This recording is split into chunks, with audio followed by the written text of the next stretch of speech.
आंदोलन जो हमारी एक बहन गई है, ये पूरे देश का आंदोलन बन रहा है, पूरे राज्य का आंदोलन बन रहा है। आज हम सीएमओ के माध्यम से स्वास्थ्य मंत्री को ज्ञापन दे रहे हैं, लेकिन कल सभी आशाएं जो नहीं आई हैं, कल करनाल सब्जी मंडी में 11 बजे पहुंचे। वहाँ करनाल, सोनीपत, पानीपत 3 जिलों की आशाएं इकट्ठा होंगी और सीएम के ऑफिस को, जो कैंप ऑफिस है, उसको घेरेंगी और न्याय के लिए मांग करेंगी। तो सभी आशाएं कल करनाल पहुंचना। आज यमुनानगर के अंदर 3 जिले इकट्ठे हो रहे हैं। कारण यही है कि ये जो कोरोना वैक्सीनेशन चल रहा है, टीके लग रहे हैं, तो 4 फरवरी को अटावड़ा गांव की कविता, जो 35 वर्ष की आशा वर्कर थी, सन 2006 से आशा वर्कर के पद पे काम कर रही थी, उसको टीका लगा और उसी दिन से उसको बुखार था, जो उसके परिवार का कहना, बुखार और सिर में दर्द था।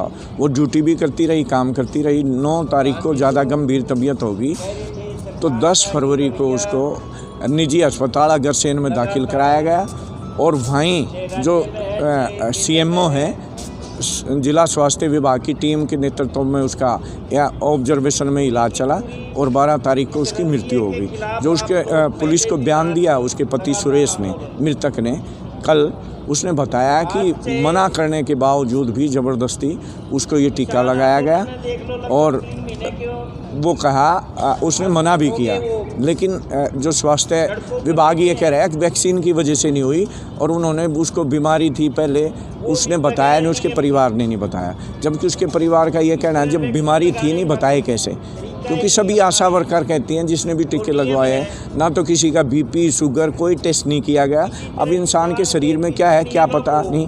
अब वो बता रहे हैं उसको अनीमिया थी, खून की कमी थी, पथरी थी, पीलिया था, नमूनिया था, ये सब बीमारियां थी, तो आपने टेस्टिंग करके टीका क्यों नहीं लगाया? उनके परिवार का कहना तो है ही नहीं कि भाई वो बीमार कभी हुई ही नहीं, ना बीमार थी, तो शरीर में क्या चल रहा है इंसान के क्या पता। इसके लिए उसकी उल्लंघना है और गाइडलाइन ये है कि भाई मोटिवेशन पूरा करना है, समझाना है, ज़बरदस्ती किसी को टीका नहीं लगाना। लेकिन सरकार अपना टारगेट पूरा करने के चक्कर में उन पे प्रेशर बना रही है। लगातार मैसेज आपने तो लगवाना होगा।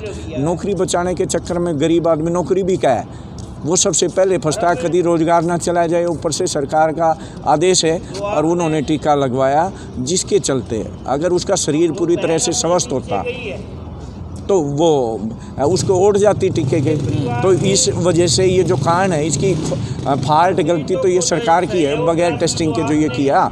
और सरकार ये कह रही है कि भाई जो 50 लाख का कोरोना योद्धा को बीमा मिलता है वो इसके पात्र नहीं हो सकती, जो स्वास्थ्य विभाग, क्योंकि उसको कोरोना से नहीं मरे।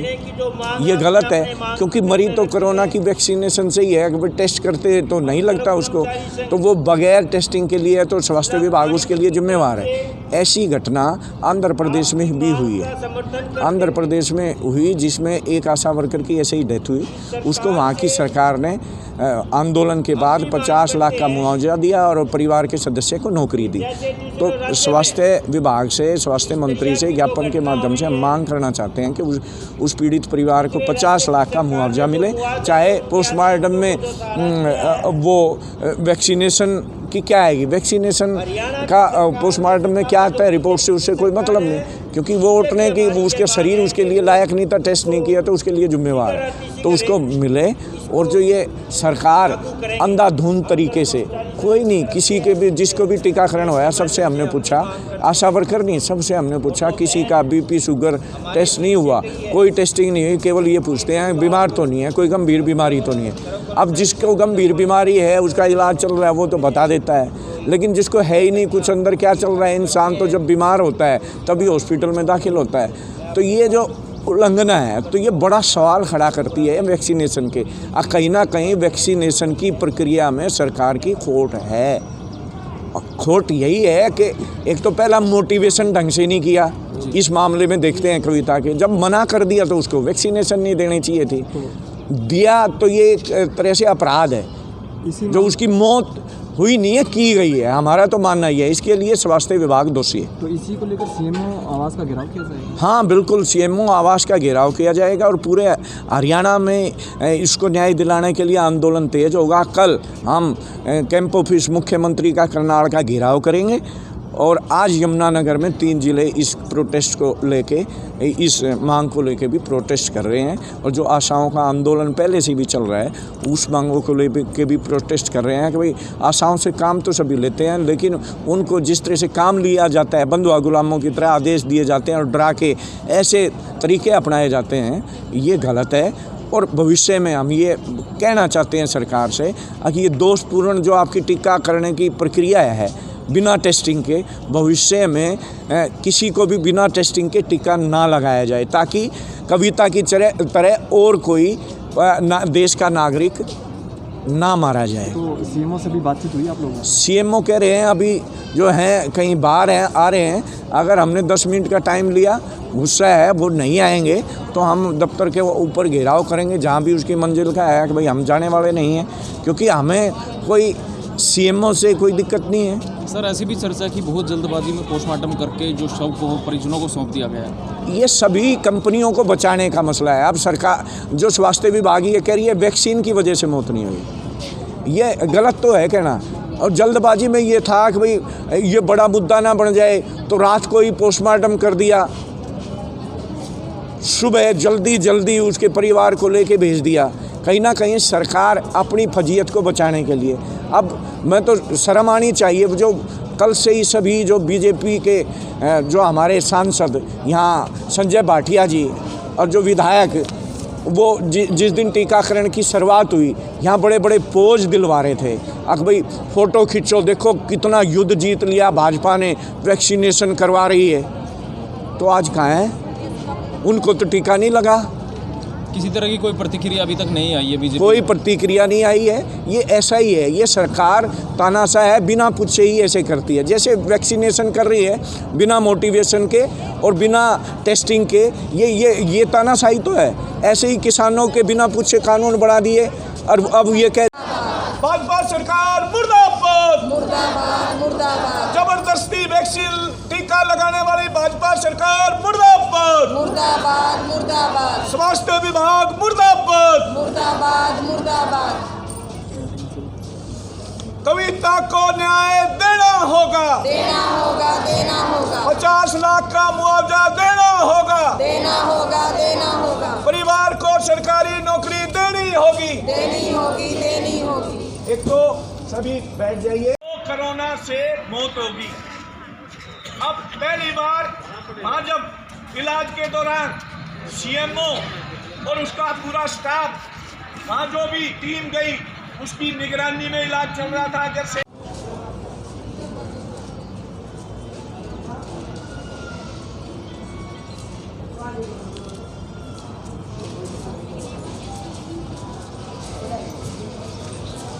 धन्यवाद। कविता अमर। क्या परेशानी है? परेशानी है जी, 3-4 दिन तो बुखार बना, कमर में दर्द और ये जो खड़ा नहीं हो जा रहा था बिल्कुल भी।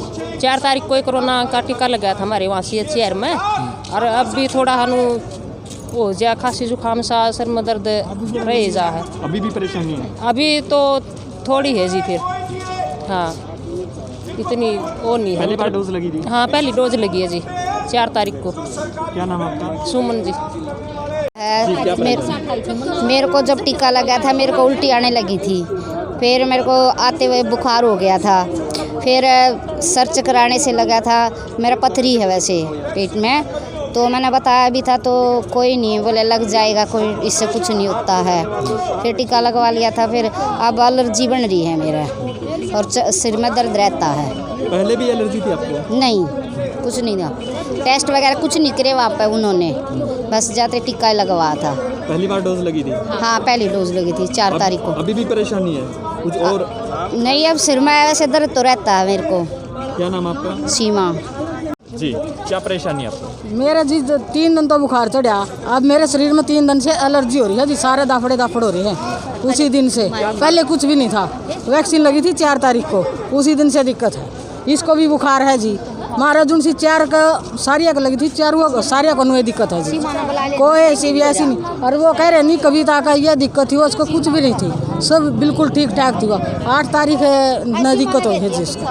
अरे मेरा नसीम जी, पे लगी थी वैक्सीन CHCR में। शहर में हाँ जी, उसी दिन से परेशान? हाँ जी, उसी दिन से परेशानी है। आपने किसी से संपर्क विभाग में किसी से बातचीत नहीं की इस बारे में? ना जी।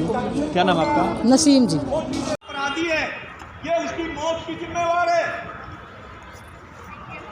एक हमारी आशा जो कोरोना योद्धा सबके लिए अपनी जान हथेली पे रख के कोरोना की बीमारी से बचाने के लिए लड़ रही थी, वो आज हरियाणा में एक आशा वर्कर का लगवाया था वैक्सीन का। वो स्वास्थ्य मंत्री था, वो बच गया, लेकिन आशा वर्कर की देखरेख नहीं की। आशा वर्कर तो इंसान नहीं है, तो वो बची नहीं। हमने ये कहा है, और जो मृतक परिवार ने पुलिस को रिपोर्ट दर्ज कराई है, पावर अच्छी होगी बच के, तो उसका टेस्ट करते तो पता चल जाता। जबरदस्ती आपने वैक्सीनेशन की, किसी को नहीं ये टेस्टिंग होती, तो ये सबसे बड़ा फॉल्ट है।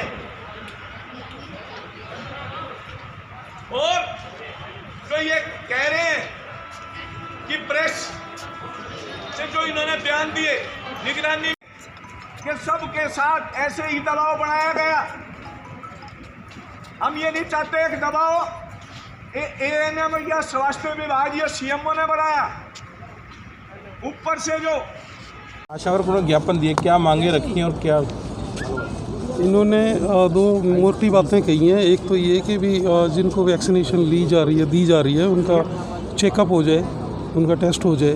दूसरा जो जिसकी मृत्यु हुई है उसको मुआवजा दिलवाया जाए। जो ये विज्ञापन दिया है इन्होंने, मैं आज ही ऊपर जो भेज देता हूँ।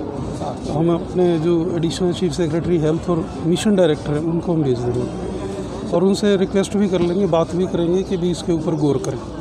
सर, कल कविता का सैंपल ले लिया गया था क्या, और कब तक रिपोर्ट आने की संभावना है पोस्टमार्टम? पोस्टमार्टम के दौरान उनके विसरा के सैंपल्स लिए गए हैं और कोरोना टेस्ट एक बार फिर से किया गया था। तीसरी बार टेस्ट हुआ, वो भी नेगेटिव आया था।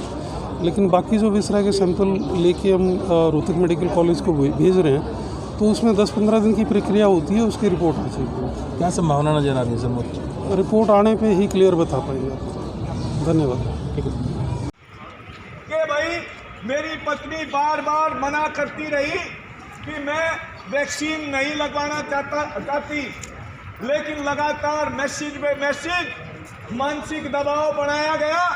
गरीब आदमी शरीर उस टीके को